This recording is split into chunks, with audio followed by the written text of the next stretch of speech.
Kisah ini dimulai dengan sang tokoh utama, MC, yang merenungkan betapa superiornya kucing, begitu lembut, berkilau, dan nyaman untuk dipeluk. Ia sama sekali tidak peduli pada hubungan dengan manusia, selama masih ada kucing yang berkeliaran di sekitarnya. Bayangkan saja kekuatan penyembuhan dari memeluk kucing setiap hari. Pasti setiap orang setidaknya pernah memimpikan hal itu. Lalu muncul pertanyaan aneh, bagaimana jika kucing adalah manusia?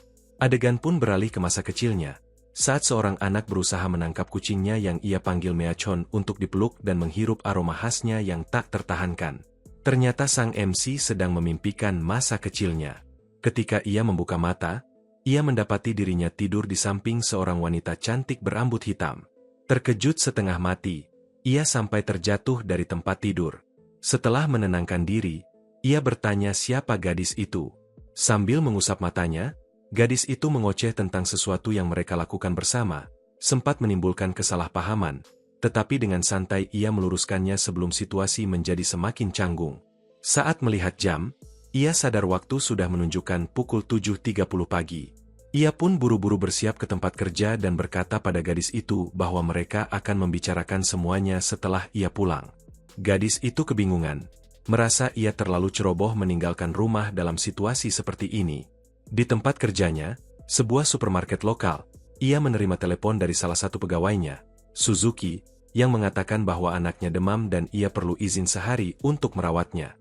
Ia mencoba menjelaskan bahwa dalam situasi seperti ini seharusnya ada pemberitahuan sebelumnya. Namun Suzuki balik bertanya bagaimana ia bisa tahu kapan anaknya akan sakit. Ia bahkan menanyakan apakah dirinya yang salah. Sang MC mencoba menjelaskan bahwa ia tidak bermaksud menyudutkannya, tetapi Suzuki keburu menutup telepon. Ia menghela napas panjang, sadar bahwa tanpa satu pegawai, hari itu akan terasa berat. Pegawai lain kemudian bercerita bahwa terakhir kali Suzuki izin, ia terlihat menghabiskan sore bersama anaknya, padahal suaminya bekerja dari rumah. Seharusnya ia masih bisa masuk setengah hari. Dua pegawai lain, yang memanggilnya Natsum-kun, menyarankan agar ia memberi peringatan tegas karena ia tidak bisa terus memaafkannya. Ia mempertimbangkan saran mereka dan sempat memutuskan untuk mengurangi jadwal kerja Suzuki. Para pegawai itu menyambut baik keputusannya. Namun tiba-tiba ia menarik kembali keputusan tersebut, membuat mereka kecewa. Mereka mulai menyebutnya tidak tegas dan tidak bisa diandalkan, bahkan mengejeknya karena tidak punya pacar. Asisten manajer, seorang gadis seusianya, mengatakan bahwa ia seharusnya memperbaiki penampilannya. Penampilannya yang berantakan membuat para ibu-ibu meremehkannya. Ia hanya bisa mengangguk. Setelah bekerja hingga matahari terbenam, ia pulang ke rumah. Ia mengeluh lelah dan terganggu oleh komentar para pegawainya. Satu-satunya hal yang terlintas di pikirannya hanyalah kucing. Ia ingin mencium kucing, ingin melihat ekspresi bingungnya saat ia memeluknya. Ia lebih ingin berkomunikasi dengan kucing daripada manusia. Kemarin terasa begitu sempurna. Senyumnya mengembang ketika ia melihat seekor kucing hitam berjalan anggun di atas tembok. Kelucuannya langsung memperbaiki suasana hatinya. Ia punya banyak pertanyaan untuk kucing itu. Dari mana asalnya? Misalnya, kucing itu membiarkannya mengelusnya. Ia kemudian memberinya susu, meski merasa bersalah karena tidak mendapat izin pemiliknya. Tiba-tiba ia teringat sesuatu dan menyebut nama Meichan. Ekspresinya berubah seketika. Kucing itu memanfaatkan kelengahannya dan menyelinap masuk ke apartemennya. Ia panik, teringat aturan bahwa hewan peliharaan tidak diperbolehkan, dan pemilik gedung sangat membenci kucing. Namun ia tetap tak bisa menahan diri untuk mengelus kepala kucing itu. Tak lama kemudian, kucing itu tertidur di atas keset. Ia bahkan sempat bertanya-tanya apakah kucing ini setengah jinak atau bagaimana. Karena tak tega membangunkannya, ia membiarkannya tidur. Ia hanya menggesernya sedikit agar ada ruang untuk dirinya, lalu ikut tidur di sampingnya. Kini, saat hendak berangkat kerja, ia teringat betapa lucunya kucing semalam. Ia merasa seperti melupakan sesuatu. Lalu ia teringat gadis dari pagi tadi. Ia memeriksa rumah sekilas untuk memastikan apakah gadis itu masih ada, meski ia merasa kemungkinan besar tidak. Saat memikirkan gadis itu, kucing tersebut mengejutkannya. Ia mengangkat dan menggesekkan pipinya ke tubuh kucing itu penuh kasih. Ia ingin terus bersamanya, tetapi takut jika pemilik gedung mengetahuinya. Ia membuka pintu untuk mengeluarkannya, tetapi tiba-tiba terpikir, jika pintu tadi tertutup, bagaimana kucing itu bisa masuk? Ia berusaha tidak terlalu memikirkannya dan berpamitan. Namun tepat saat ia hendak pergi, kucing itu menatapnya dengan mata berkaca-kaca seolah memintanya untuk tidak meninggalkannya sendirian. Di luar dingin dan gelap. Ia takut kucing itu tertabrak mobil, atau lebih buruk lagi, diculik orang yang terobsesi pada kucing. Apalagi kucing itu cantik dan datang sendiri ke rumahnya. Ia berbisik agar kucing itu tidak bersuara karena pemilik gedung tinggal di lantai 2. Kucing itu seakan mengerti dan langsung diam. Ia kembali memikirkan gadis misterius tadi dan bahkan sempat curiga bahwa ia mungkin seorang penipu. Mungkin gadis itu masuk saat ia setengah tertidur. Ia ingin berbicara dengannya dengan benar. Ia kemudian mengalihkan fokus pada pekerjaannya. Ia sadar tak mungkin memuaskan semua orang. Tentang Suzuki, meski ia sempat mengatakan akan mengurangi jadwalnya, ia memutuskan untuk memberinya peringatan saja. Suzuki butuh bekerja untuk menghidupi keluarganya. Lagi pula, jika anaknya benar-benar sakit, itu bukan hal yang bisa dianggap enteng. Ia yakin pasti ada alasannya, bahkan jika ia sempat berbohong. Saat ia tenggelam dalam pikirannya, kucing hitam itu tiba-tiba menjilati wajahnya, bahkan bibirnya. Ia terkejut, lalu berterima kasih. Tindakan itu mengingatkannya pada Mai Chen yang dulu sering menjilati wajahnya. Mengira kucing itu lapar, ia memberinya nakamama yang sudah didinginkan, nasi dengan sup miso atau taburan ikan katsuobushi kering. Ia sadar memberi sebanyak itu pada kucing orang lain bukan ide bagus, tetapi kucing itu melahapnya dengan lahap, terutama karena taburan ikan yang dulu ia dapatkan dari sebuah pesta pernikahan. Setelah makan, mereka kembali ke tempat tidur dan tidur bersama. Ia merasa senang bisa melihat kucing itu di samping tempat tidurnya 2 hari berturut-turut. Ia juga menyadari bahwa tadi malam ia tidur sangat nyenyak. Biasanya ia terbangun setiap 2 jam. Apakah karena ada kucing? Matanya menangkap pita di leher kucing itu. Sebelum sempat mengingat di mana ia pernah melihatnya, ia tertidur. Pagi harinya, ia terbangun karena merasakan kehangatan lembut. Saat membuka mata, ia melihat gadis yang sama seperti sebelumnya, memakai pita yang sama dengan kucing itu. Ia menyadari bahwa kepalanya berada di pangkuan gadis itu, itulah sebabnya ia merasakan sensasi lembut tadi. Gadis itu memberitahunya bahwa sekarang sudah siang, membuatnya berteriak kaget. Ia bertanya apakah ia gadis yang sama seperti kemarin, tetapi belum sempat menyelesaikan kalimatnya. Gadis itu menyela dan mengatakan bahwa ia hanya meminjam pakaiannya. Ia menenangkannya, mengatakan agar ia tidak takut karena ia bukan pencuri ataupun penipu. Gadis itu mengatakan bahwa ia sebenarnya ingin mengucapkan terima kasih atas nakamama yang sangat lezat. Ia membujuknya untuk menyebutkan namanya, Natsumayori, dan menyebut nama itu terdengar lucu. Tanpa basa-basi, ia juga mengatakan bahwa ia menyukainya. Dengan senyum penuh arti, ia mendekat dan berkata bahwa ia akan membiarkan Iori memeliharanya. Iori pun terdiam, benar-benar tidak tahu harus bereaksi bagaimana. Dengan bingung, ia bertanya apa maksudnya. Namun tepat saat ia bertanya, perut gadis itu berbunyi keras. Ia menyuruhnya menunggu sebentar, lalu tiba-tiba meminta dibuatkan roti panggang Prancis, French toast, membuat Iori makin heran. Meski enggan, ia terus memaksa Iori untuk memasakkan untuknya, berkata bahwa tidak ada orang lain yang bisa melakukannya selain dirinya. Ia menjelaskan bahwa yang ia maksud adalah French toast dari baguette, bukan roti tawar biasa. Iori sebenarnya lebih suka membeli makanan jadi daripada memasak, tetapi gadis itu mengatakan ia tidak bisa keluar rumah. Jika ia keluar, ia akan diusir.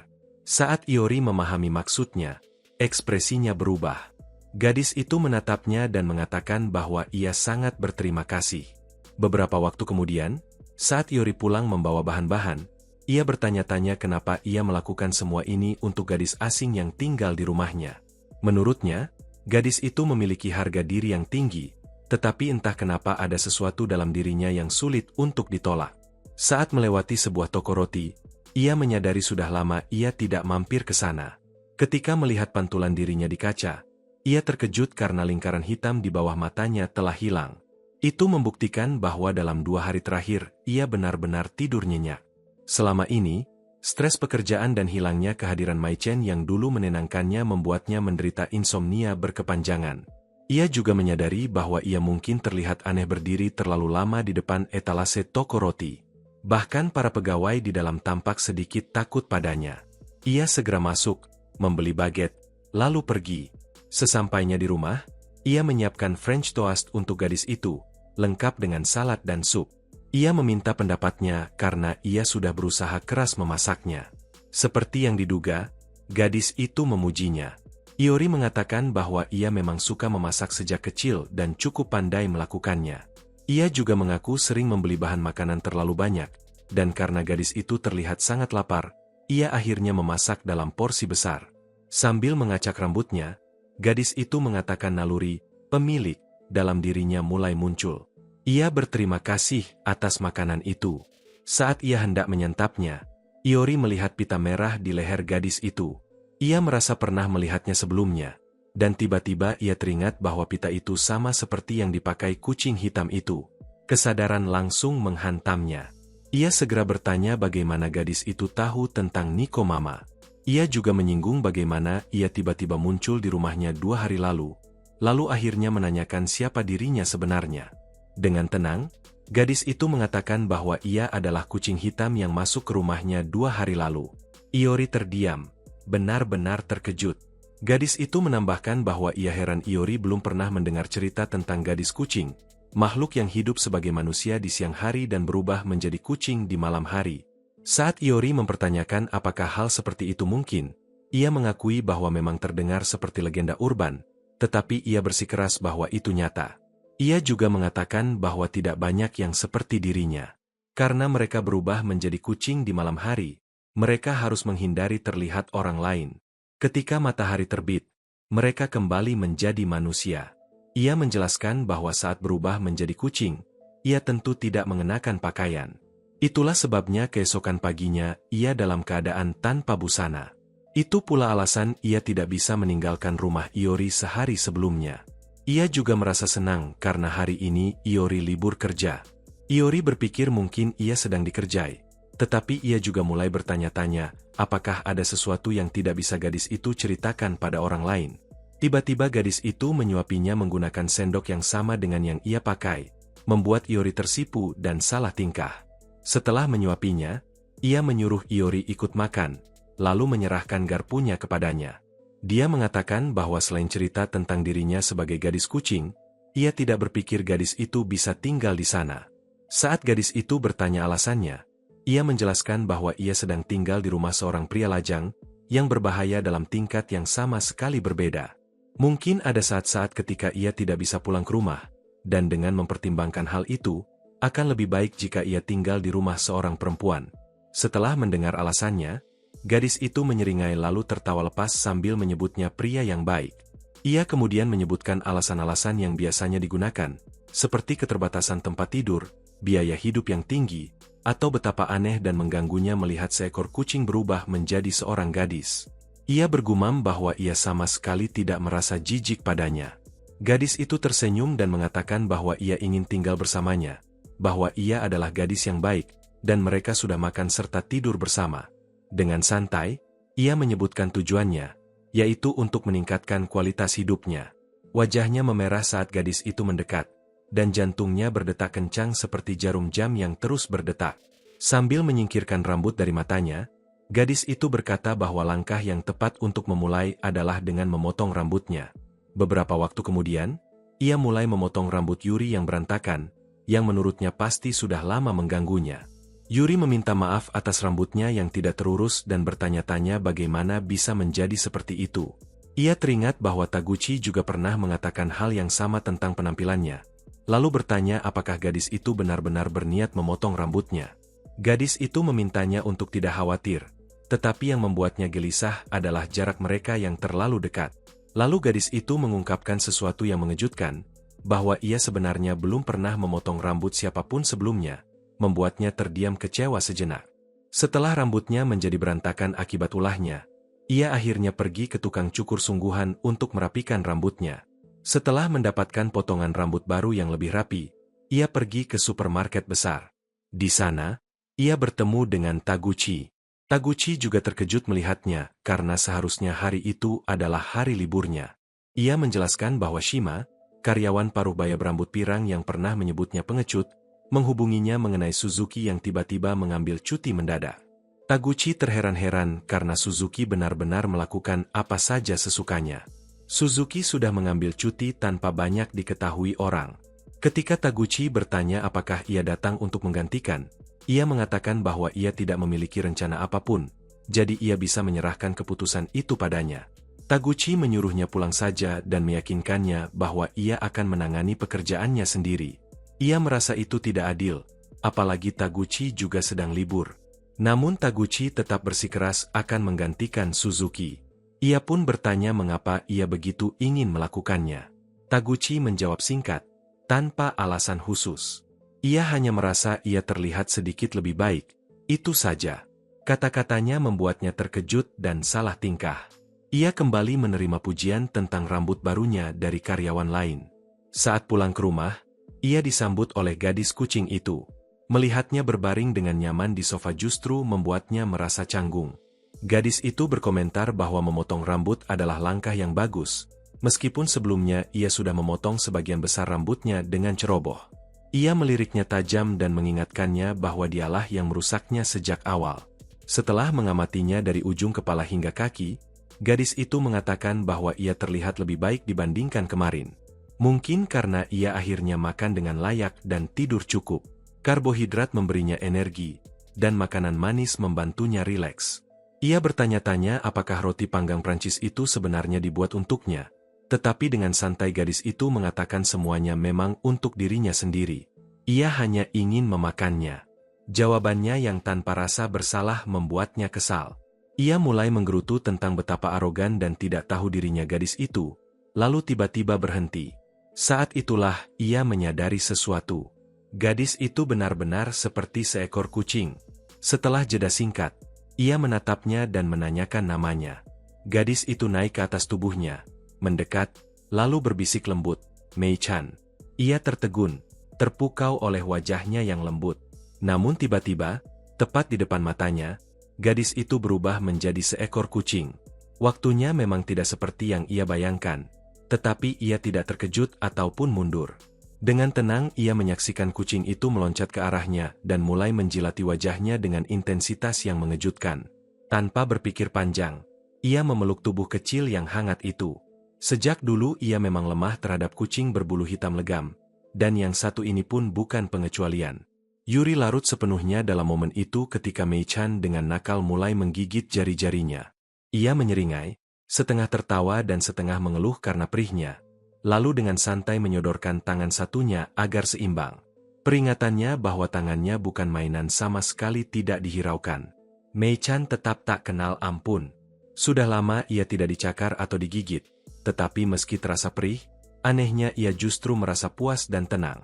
Setelah malam yang penuh permainan itu, mereka pun tidur. Keesokan paginya, sesuatu yang lembut terus menepuk pipinya. Masih mengantuk dan kesal, ia mengayunkan tangannya sebagai bentuk protes, lalu mendadak membeku saat melihat Mei-chan membungkuk di atasnya. Gadis itu menyapanya dengan senyum ceria. Terkejut, ia terguling jatuh dari tempat tidur dan spontan berseru bahwa setidaknya ia harus mengenakan pakaian. Ketika melirik jam, ia melihat waktu baru menunjukkan pukul 6.30 pagi. Ia bangun lebih awal dari biasanya.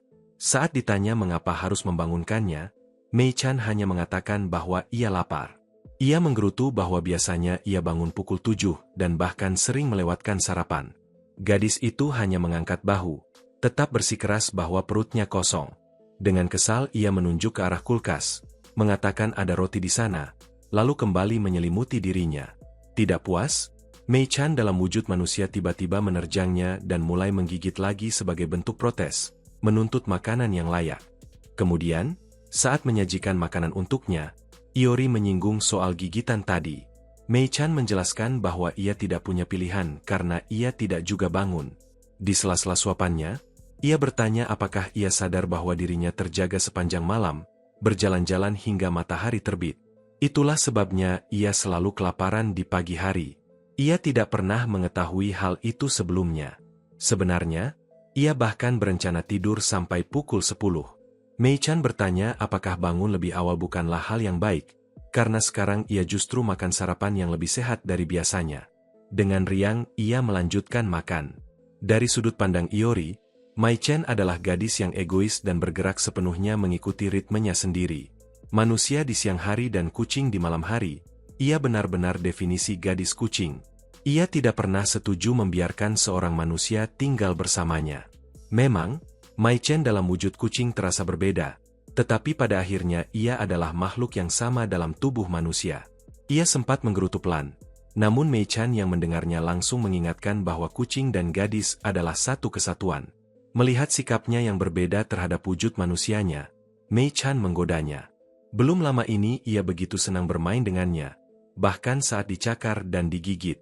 Ia beralasan bahwa kucing tetaplah lucu apapun yang mereka lakukan. Begitulah adanya. Dengan cemberut manja, Mei Chan bersikeras bahwa sisi manusianya juga lucu, tetapi Iori tetap keras kepala mengatakan bahwa versi kucingnya lebih menggemaskan.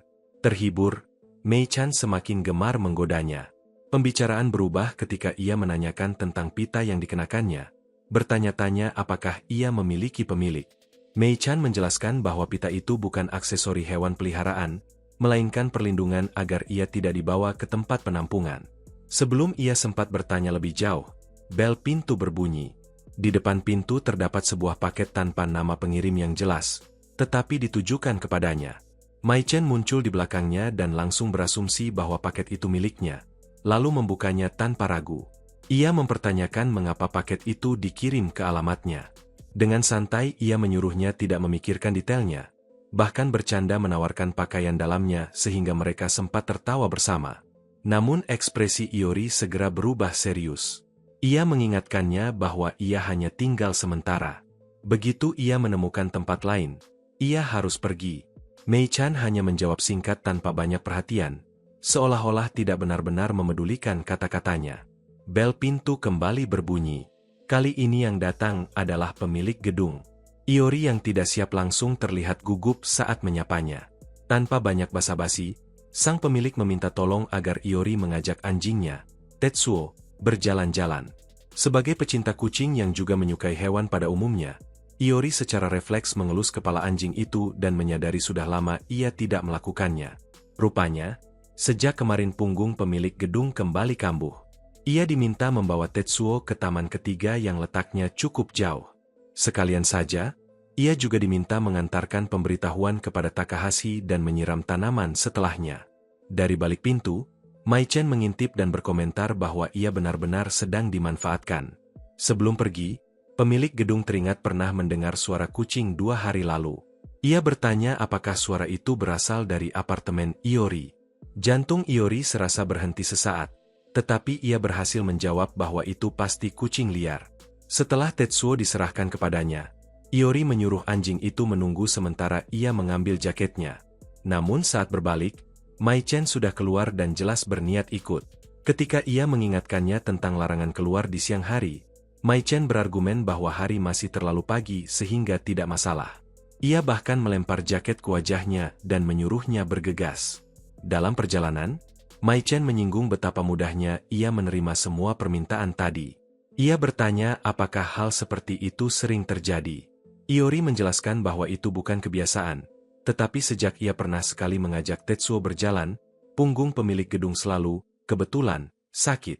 Saat menyadari tatapan tajam Mei Chan, ia memohon agar tidak dipandang seperti itu. Orang-orang memang sering menyebutnya terlalu lembek. Mei Chan menebak bahwa semasa sekolah ia pasti tipe siswa yang selalu diminta meminjamkan catatan atau mengerjakan tugas yang tidak populer. Keluhannya menjadi jawaban yang cukup jelas. Julukan lamanya bahkan terdengar menyedihkan, pesuruh abadi. Iori bersikeras bahwa ia hanya melakukan apa yang diminta orang lain, sesuatu yang sebenarnya bisa dilakukan siapa saja. Namun kali ini Mei Chan tidak bercanda. Ia berhenti, menatapnya serius, dan mengatakan bahwa tidak semua orang bisa menggantikannya. Ia tidak ingin sembarang orang yang merawatnya. Ia menginginkan dirinya. Baginya, dipilih olehnya adalah sesuatu yang istimewa. Ia seharusnya lebih percaya diri. Mendengar pujian yang tidak terduga itu, Iori hanya bisa mengalihkan pandangan karena malu. Setelah menyiram tanaman dan menyelesaikan urusan, mereka kembali ke gedung. Pemilik gedung menyambut Tetsuo dengan gembira, tetapi sama sekali tidak mengucapkan terima kasih kepada Iori. Sebelum Iori sempat mengabaikannya, Mai-chan lebih dulu menegur pria tua itu karena bersikap tidak sopan. Setelah ia mengulanginya, barulah pemilik gedung tersadar dan mengucapkan terima kasih dengan layak. Saat tatapan mereka bertemu, Mai-chan menampilkan senyum cerah penuh kemenangan. Penasaran, pemilik gedung menanyakan siapa gadis itu. Iori kembali gugup dan menyebutnya sebagai kerabat yang sedang berkunjung. Pria tua itu tampak ragu, tetapi tidak memperpanjangnya.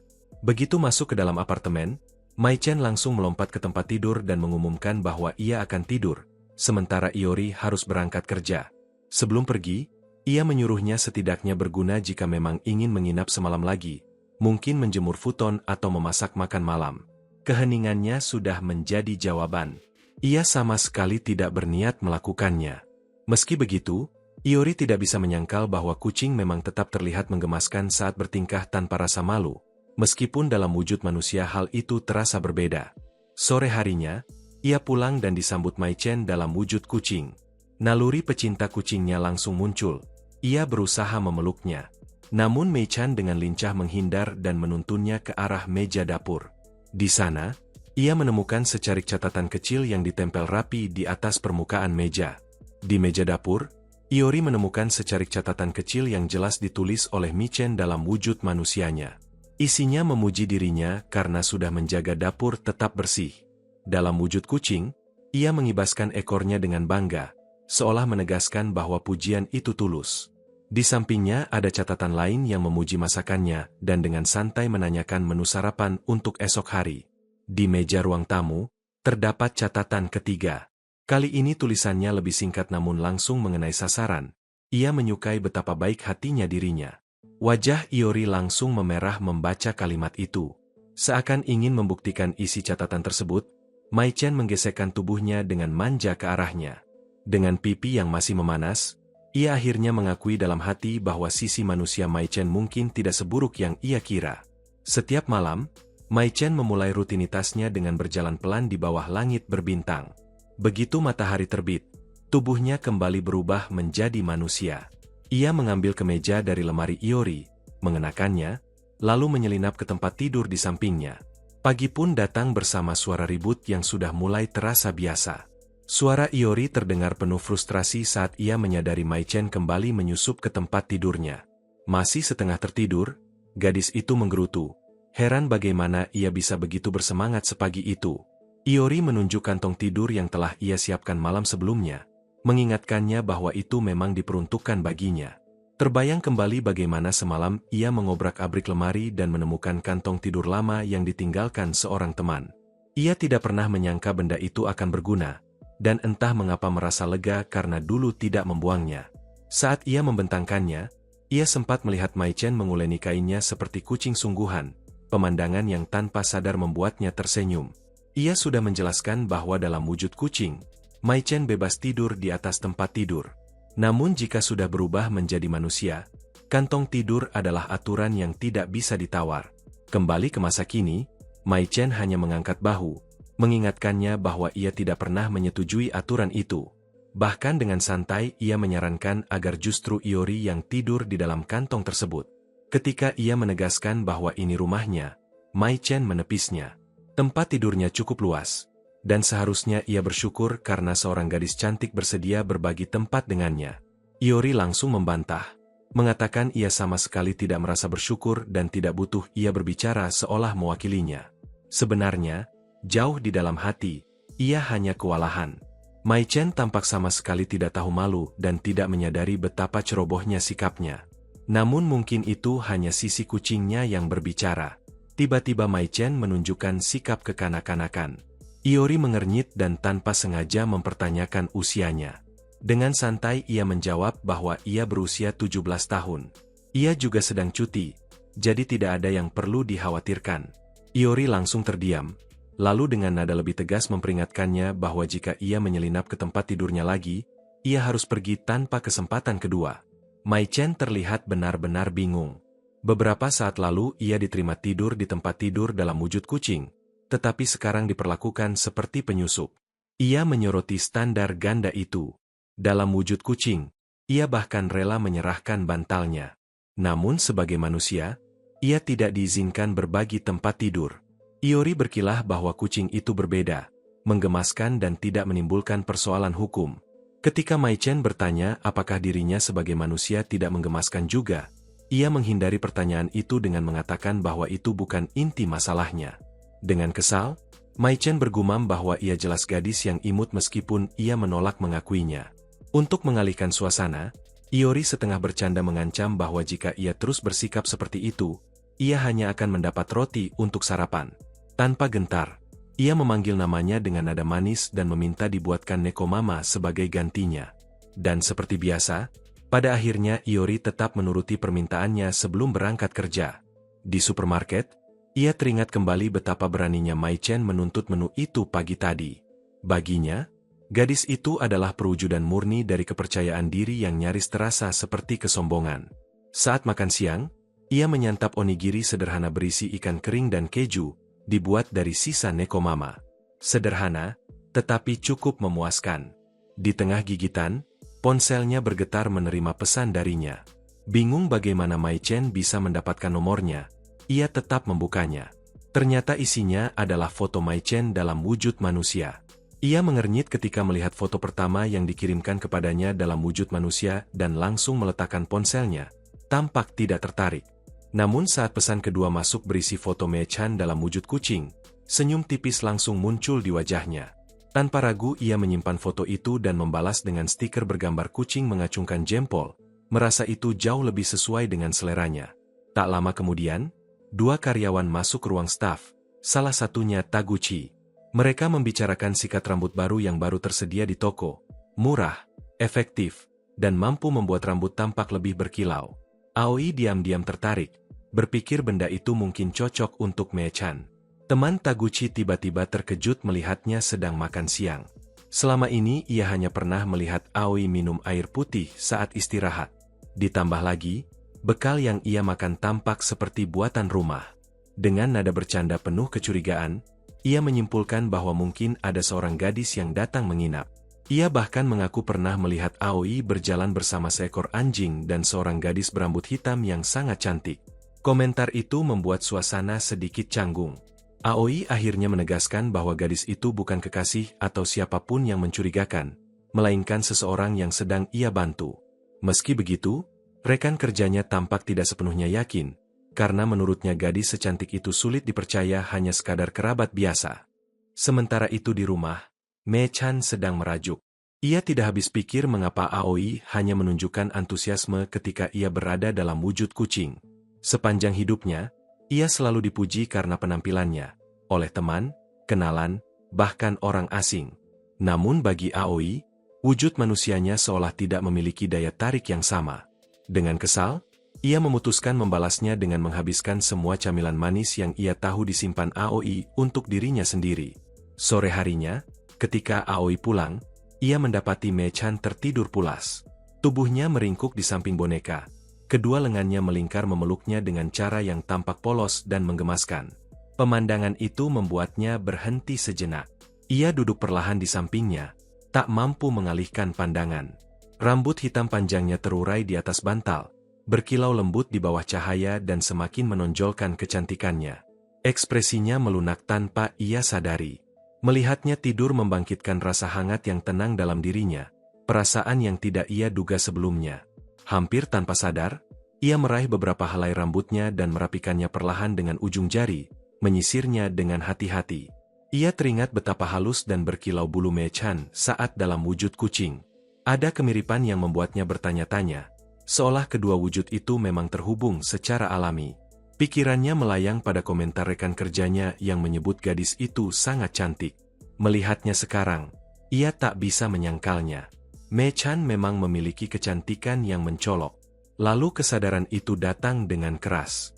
Ia adalah pria berusia 30-an yang sedang duduk terlalu dekat dengan gadis 17 tahun yang tertidur. Ia langsung membeku, merasa situasinya tidak pantas. Ketentraman yang tadi menyelimutinya mendadak sirna. Ia sadar harus menjaga jarak. Saat hendak menjauh, Ia melihat remah-remah makanan di dekat bibirnya. Matanya menyipit menyadari semua camilan telah habis. Ia menggeleng pelan, menyadari betapa kekanak-kanakan tingkahnya.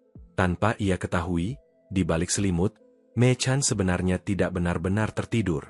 Ia terjaga dalam diam, wajahnya memerah, jantungnya berdetak lebih cepat karena menyadari setiap gerakan kecil yang tadi dilakukan Aoi.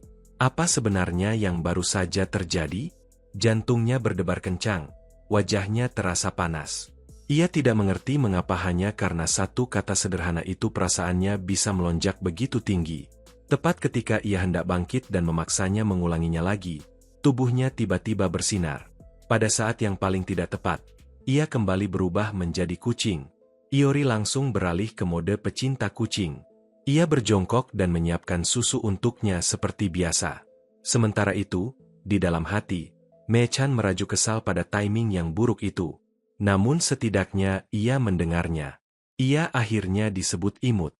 Telinganya sempat terangkat senang, sebelum kembali terkulai ketika Iori tersenyum dan bergumam bahwa andai saja Mei Chan bisa selamanya menjadi kucing, kebahagiaannya langsung retak. Malam harinya, ia sengaja mengabaikan tempat tidur dan memilih meringkuk di dalam kantong tidur dengan ekor bergerak pelan sebagai protes diam-diam. Setelah itu, ia menjalani rutinitas malamnya, berjalan di bawah langit gelap sementara Iori tertidur lelap. Ada satu hal unik tentang dirinya, ia bisa berbicara dengan kucing lain. Seekor kucing yang bertengger di atas tembok menyapanya, jelas menyadari bahwa ia pendatang baru di wilayah itu. Ia memperkenalkan diri sebagai Teru dan mengatakan sering melihatnya berkeliaran malam-malam. Dengan rasa ingin tahu, Teru menanyakan ia milik siapa. Mei Chan menunjuk ke arah apartemen Iori dan mengatakan bahwa di sanalah ia tinggal. Teru langsung mengenali tempat itu sebagai apartemen pria tua menyeramkan yang pernah mengusirnya dengan sapu, serta adanya seekor anjing bernama Tetsuo. Mei Chan dengan bangga menjelaskan bahwa orang yang tinggal bersamanya sebenarnya sangat baik dan bahkan memiliki tempat khusus untuknya. Teru terdengar cukup terkesan. Namun perhatian Teru tiba-tiba teralihkan oleh kucing lain yang muncul. Ia memanggilnya Maria. Mei Chan mengingat kucing itu. Ia pernah melihat Maria berbaring anggun di atas atap mobil saat berjalan bersama Iori dan Tetsuo. Iori sempat terpesona oleh aura elegan Maria dan bahkan bertanya-tanya, apakah ia keturunan Norwegian Forest Cat.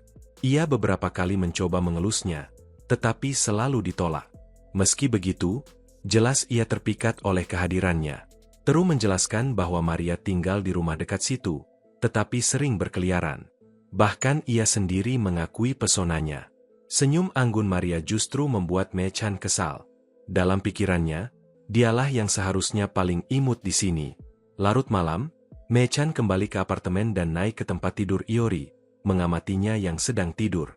Ia teringat kembali momen ketika ia disebut imut. Ia tidak menyangka satu kata itu bisa membuatnya sebahagia itu, padahal sepanjang hidupnya ia sudah sering mendengarnya. Melihat Iori bergumam dalam tidur, seolah masih melayani pelanggan imajiner, ia merasa sedikit iba. Ia bertekad membuatnya mengatakannya lagi. Tanpa ragu, ia melompat dan duduk tepat di atas wajahnya. Baginya, bukan soal berapa kali ia mengatakannya, melainkan mengapa ia tidak mengatakannya sejak awal. Sementara itu, Iori terjebak dalam mimpi buruk seolah diserang perampok. Pagi pun tiba. Alarm berbunyi nyaring dan membangunkannya. Dengan setengah sadar ia bergumam bahwa ia bermimpi dicekik. Mei Chan menyapanya dengan senyum manis. Ia membalas dengan curiga, sudah hafal dengan ekspresinya. Mei Chan berdiri dan berputar kecil, memamerkan pakaian santai barunya. Jelas ia mengharapkan pujian. Namun alih-alih memujinya, Iori justru menegurnya karena pakaian itu terlalu terbuka dan mengatakan bahwa ia sudah terlalu nyaman tinggal di sana. Ia mengambil sweatshirt yang tergeletak dan memasukkannya ke mesin cuci, mengomel bahwa ia bisa masuk angin. Dalam hati, Mei Chan merasa ia lebih terdengar seperti ibunya sendiri. Saat sarapan, suasana sempat hening. Mereka saling berpandangan. Iori memecah keheningan dengan komentar tentang betapa besarnya nafsu makannya sepagi itu. Wajah Mei Chan langsung muram.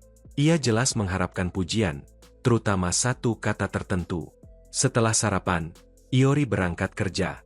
Tinggal sendirian, Mei Chan menatap keluar jendela. Ia menarik napas pelan. Tidak ada gunanya meratapi susu yang tumpah. Mei-chan bertanya-tanya apakah Iori akan pulang saat dirinya masih dalam wujud manusia. Sementara itu, di supermarket Benny, Iori sedang kewalahan menenangkan pertengkaran panas antar rekan kerja. Saat ia mencoba mengambil kesalahan demi meredakan suasana, ia justru diminta untuk tidak ikut campur. Tak lama kemudian, seorang karyawan lain menariknya ke depan tanpa penjelasan. Betapa terkejutnya Iori ketika melihat Mei-chan berdiri di pintu masuk. Ia menyebut kedatangannya sebagai kunjungan kejutan. Iori benar-benar tidak menyangka, karena ia sama sekali tidak diberitahu. Menyadari para pegawai mengintip dari balik rak, ia segera menggandeng tangan Mei-chan dan membawanya pergi keluar. Di luar, Mei-chan dengan bangga menyerahkan sekantong taiyaki yang ia beli dengan harga diskon. Ia sempat mempertimbangkan datang dengan seragamnya, tetapi tidak membawanya. Meski begitu, ia tetap percaya diri bahwa pakaiannya terlihat lucu. Namun kesabaran Iori habis. Ia menegurnya dan mengatakan agar Mei-chan tidak datang lagi ke tempat kerjanya. Ia menghargai niat baiknya, tetapi menurutnya itu bukan hal yang seharusnya dilakukan. Mei-chan kebingungan dan bertanya apa masalahnya. Iori menjelaskan dengan terus terang bahwa hal seperti itu hanya akan merepotkan. Para pegawai paruh waktu di supermarket terkenal gemar bergosip, dan sekali rumor menyebar, akan sulit menghentikannya. Dengan perasaan kecewa, Mei-chan berjalan pergi dan berakhir di taman terdekat, meluapkan kekesalannya sendiri. Ia mulai mempertanyakan sikapnya yang terasa seperti pacar posesif. Melihat seorang ibu bermain dengan anak-anaknya, ia menyadari bahwa menjadi lucu bukan sekadar soal penampilan, melainkan tentang membawa kebahagiaan bagi seseorang. Ia pun merenung tentang apa yang sebenarnya bisa ia lakukan untuk Iori. Ia sadar dirinya tidak pandai mengurus rumah, tidak bisa memasak dengan baik, bahkan tidak tahu cara menggunakan mesin cuci. Saat ia tenggelam dalam pikirannya, seorang asing tiba-tiba menghampiri dan mengatakan bahwa akhirnya ia ditemukan. Sementara itu, Iori pulang setelah hari yang melelahkan. Tepat sebelum tutup, ia harus menangani seorang pencuri. Dalam keadaan lelah dan lapar, ia menyiapkan makanan kucing kaleng premium yang ia beli untuk Mei-chan. Ia mengira Mei-chan sedang tidur, tetapi ketika tidak menemukannya di apartemen, ia mulai mencari. Mungkin ia sedang berjalan-jalan malam, pikirnya, meskipun biasanya Mei-chan selalu sudah di rumah saat ia pulang kerja. Rasa cemas mulai muncul ketika ia merasakan angin masuk dari jendela yang terbuka.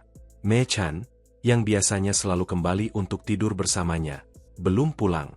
Khawatir, ia akhirnya keluar untuk mencarinya. Namun mencari kucing hitam di malam hari hampir mustahil.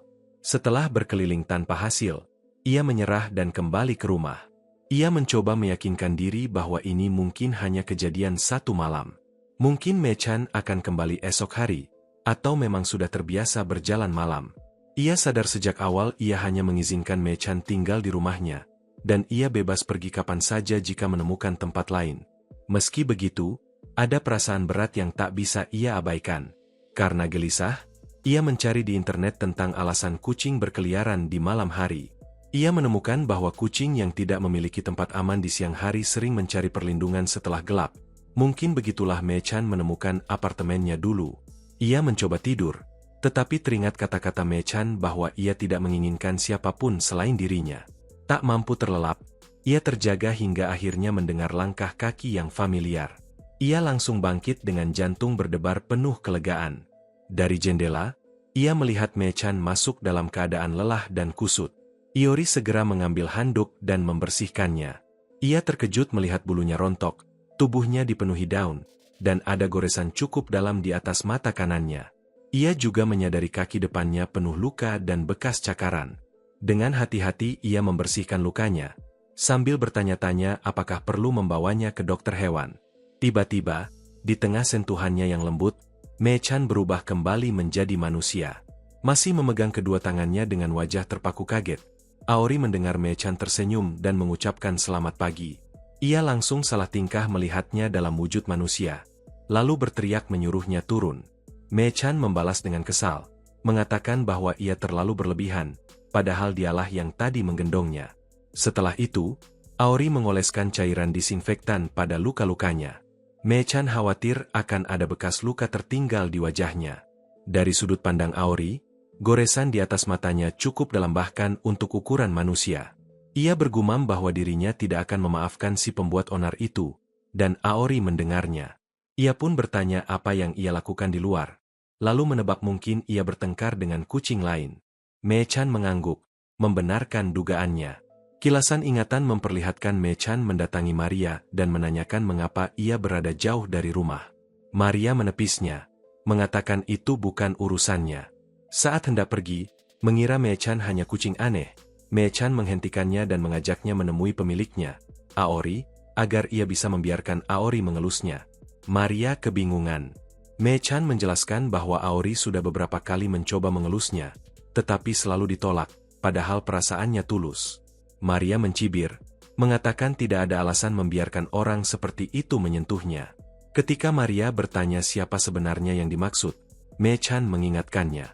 Mereka pernah melihatnya sebelumnya, pria dengan anjing Shiba dan gadis berambut hitam yang imut. Maria mengenali Aori sebagai pria biasa-biasa saja dan menolak mendekatinya. Dengan senyum sombong, Maria mengatakan bahwa ia hanya tertarik pada pria tampan. Ucapan itulah yang membuat Mei-chan kehilangan kendali. Luka-luka yang kini memenuhi tubuhnya menjadi bukti betapa sengit pertarungan mereka. Aori yang kegirangan melihat begitu banyak kucing hampir tidak mendengarkan penjelasannya. Ia membayar biaya masuk dan segera bermain dengan seekor kucing berbulu panjang dan berekor lebat. Dengan penuh semangat, ia meminta Michon menafsirkan apa yang dipikirkan kucing itu. Michon mengatakan bahwa kucing itu sebenarnya tidak ingin disentuh. Namun Aori tidak menyerah dan berpindah ke kucing lain, hingga akhirnya hampir menitikkan air mata karena bahagia. Ia mengaku sudah lama penasaran dengan tempat ini, tetapi tidak pernah berani datang sendirian. Kini setelah akhirnya datang, ia merasa sangat senang. Ia bahkan mengatakan ingin menjadikannya kegiatan rutin, yang membuat Michon kesal, karena dalam pikirannya ia sudah memiliki dirinya. Saat ia mengungkapkan hal itu, Aori terdiam kebingungan dan mencoba menjelaskan bahwa itu berbeda. Sementara itu, beberapa kucing justru tampak tertarik pada Michon dan mendekatinya. Di tengah suasana itu, seorang wanita bernama Osato, manajer kafe, menghampiri mereka dan memperkenalkan diri. Ia memberitahu bahwa kucing-kucing yang mereka ajak bermain adalah jantan, lalu bercanda bahwa mereka memang mudah tertarik pada gadis cantik. Osato kemudian mengantarkan pesanan mereka, roti panggang berbentuk kucing lengkap dengan lauk pendamping yang serasi. Hidangan penutup itu tidak hanya lucu tetapi juga lezat. Michon dengan antusias menggigitnya, menikmati setiap suapan, bahkan mengakui bahwa tanpa es krim pun rotinya sudah terasa enak.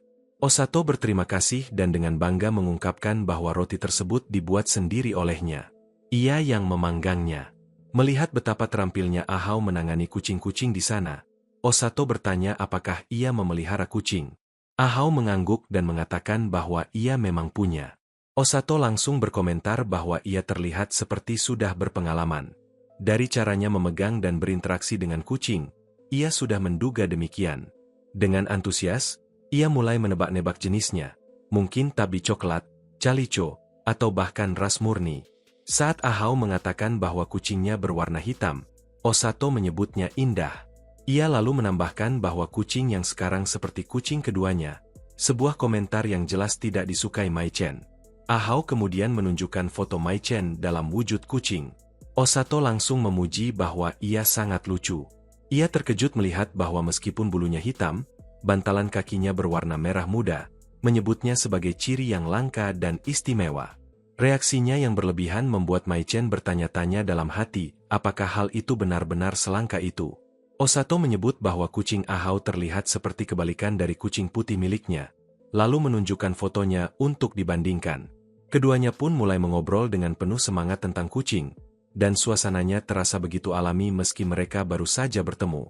Tak lama kemudian, salah satu staf memberitahu Osato bahwa ia mendapat telepon. Sebelum pergi, Osato meminta maaf karena sudah menyita waktu mereka dan menyuruh mereka menikmati sisa kunjungan. Setelah itu, ketika Ahau sedang di kamar mandi, seorang staf yang membereskan meja bertanya pada Mei-chan tentang apa yang tadi mereka bicarakan dengan manajer. Ia mengatakan bahwa itu cukup mengejutkan, karena Osato jarang berbicara seakrab itu dengan pelanggan pria. Tak lama kemudian, Mei-chan memberitahu Ahau, yang masih asyik bermain dengan kucing, bahwa sudah waktunya pulang.